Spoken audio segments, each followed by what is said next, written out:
have a lot of members of the team here, and I'm really pleased that they came. This is the first time that we've got together in 40 years. And it's really nice for us to all meet each other again and see each other again and tell the stories about where we've been and how successful we are, and it's just a great game. I'd like to thank Doug Aldridge also for bringing this together. He phoned and said would be interested in coming out and telling the story about the car, and we were thrilled that it was only a few weeks ago, so we've scrambled, and I get Doug to stand up. Doug, are you going to be able to stand up? Yeah. Stand up, Doug. Yeah, he's standing up, but you still can't see him. Yeah. It hasn't changed in 40 years. No, it hasn't changed. He still hasn't grown. No. I'm glad the rest of the team is here. Who's read Steve Jobs' book lately? How many have read that book? History of Steve Jobs. If you read Steve Jobs' book, he has a habit of what was called reality distortion field. It's kind of, you get the facts to match what reality you'd like to interpret. And so my story has got a little bit of reality distortion in it, and the rest of the team that are here this evening are going to help me correct that as I go along, which is not any different than how we operated 40 years ago. And Dean would stand up and say something, and O'Connor would correct me, and we'd go on. And it was a great team. It was a great team. I'm going to tell you the story about the car. We've kind of got a number of slides we're going to flash through here. It's the story of winning. We won. Amazed us all. 100 cars competing in North America. Detroit's best, and North America's best. We won the bloody thing.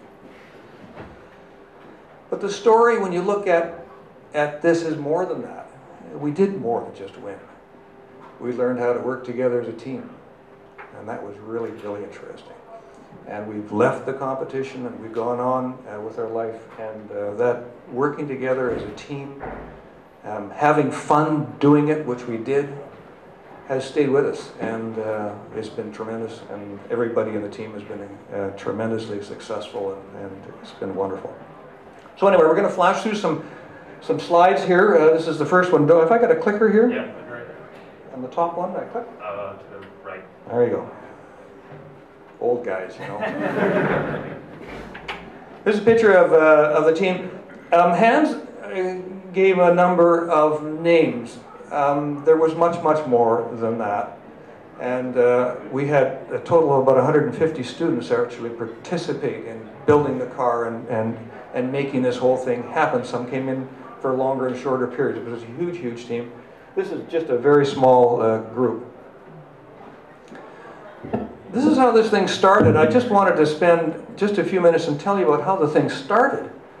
The competition was supposed to be or was going to be in August of 1972.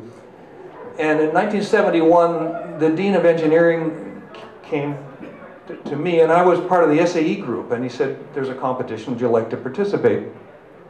And of course we said, yeah, I guess so. So as a SAE club, we kind of sat down with a couple of the members, and Don here, who's standing beside me, he was part of the SAE club. I hope you can hear me. And we said, would you like to do you think we should compete in this thing?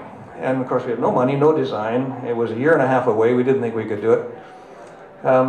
So we thought, well, maybe we can. So we went out, we raised about $6,000 right off the bat, and then one of the first donators to that was a fellow called Walter Gage, who was the dean of the university, and he gave us our first $1,000, and thus Mike decided to name the car after him. So that's where the Wally Wagon came from.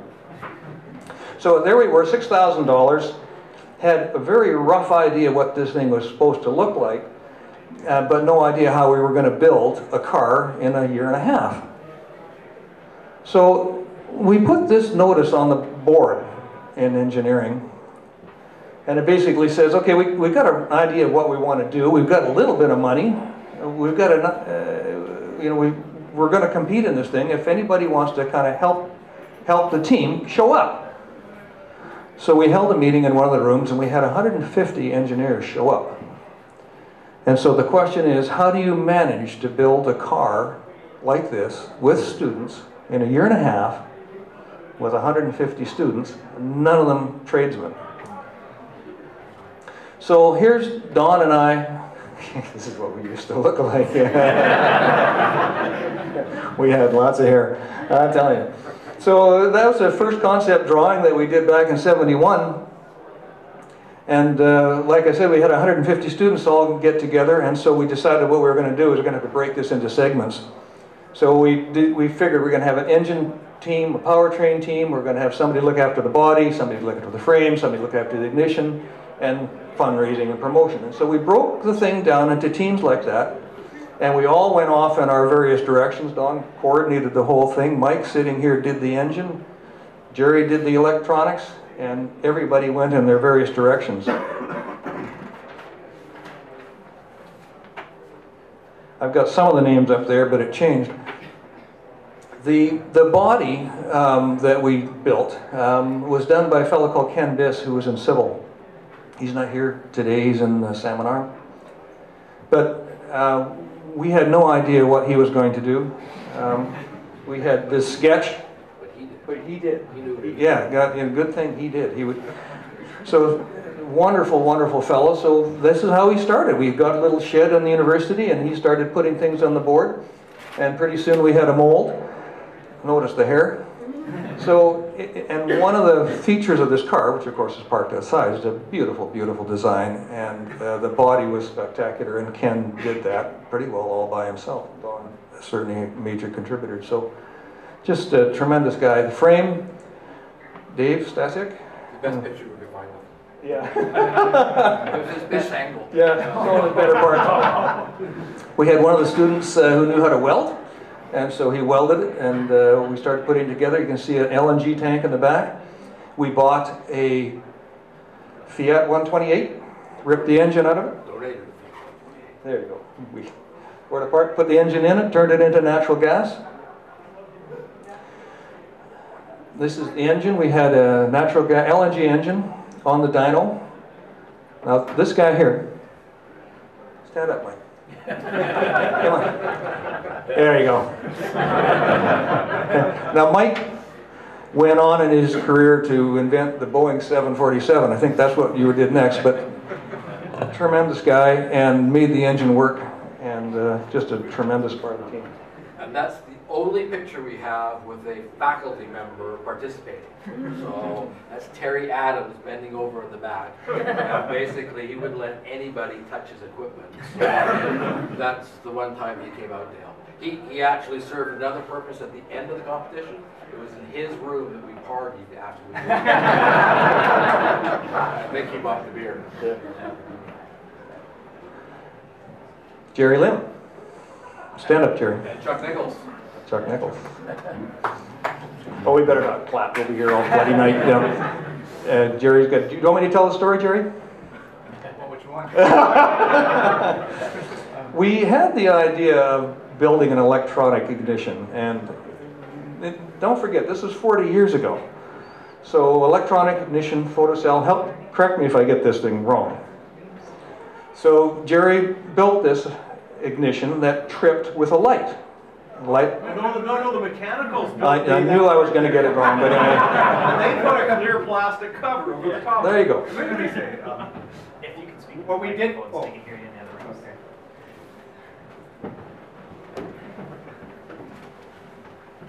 At that time, they used to have points, and rotaries and vacuum advancements. So I thought what we should do innovatively is to put a good coating wheel and have a small controller. At that time you can say it's a computer that's going to look at the position of where the engine is, and when the pistons are hitting close to top dead center, we're going to ignite the fuel. So it's timed properly. And so we put this code wheel and right in the front, and we thought we want to show all the judges, so we made it all plexiglass so everybody could see it. It was just beautiful. We had in the lab, we were running it up on the dynamometer, and you could switch some switches, and then we could see the horsepower going up. Switch another switch, and it goes back down. And we were pretty impressed with this. I mean, this thing that's no one's done. So we were hoping to really floor the different judges. So as soon as we finished it, We put the whole thing in the car, and we drove it out.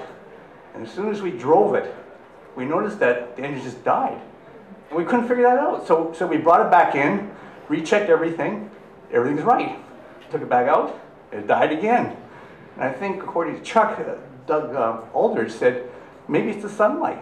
And it was the sunlight that was shining on this clear plastic that blinded the sensor. So what we did was, the mechanicals decided to spray the whole thing black. You couldn't see anything. So the lesson you learn is functionality is more important than beauty. So as soon as I said that, I wrote that to my daughter, who was at EE 2003, and I said, this is my story. And she said, well, Dad, you know, if you worked for Steve Jobs, you would never get a job with him. Jerry, you have to explain to them that you were building with discrete transistors. They probably don't even know what that is. Thank you, Jerry. That's wonderful. So another shot here. This is Mike. It's not you on the box. This is test drive. Yeah, I've got I kept the motorcycle on it. Yeah. So we're doing test drives. Look at the safety gear too. Yep. He's got a seatbelt. Front bumper, shock absorbing bumper. So a number of shots. The publicity that we received throughout this project was absolutely overwhelming.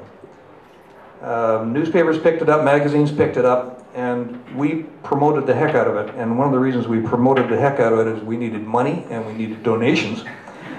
But it, something for Dean to do. yeah, that's right. So I think that's what I did, yeah. So we had a lot of pictures and a lot of coverage and of a lot of excitement. Obviously this is Ken in the car, Don and myself and the rest of the gang over there. So scads of articles. Now, the competition. So we get to the competition, there's our car, driven it down to MIT. About 100 entries across North America. General Motors Proving Ground, thank you, Don. 66 vehicles arrived at GM Proving Grounds, Ann Arbor, Michigan. Like, this is Don's comment, almost all of them ran. And 14 of them from the top up. So here we are at the test track.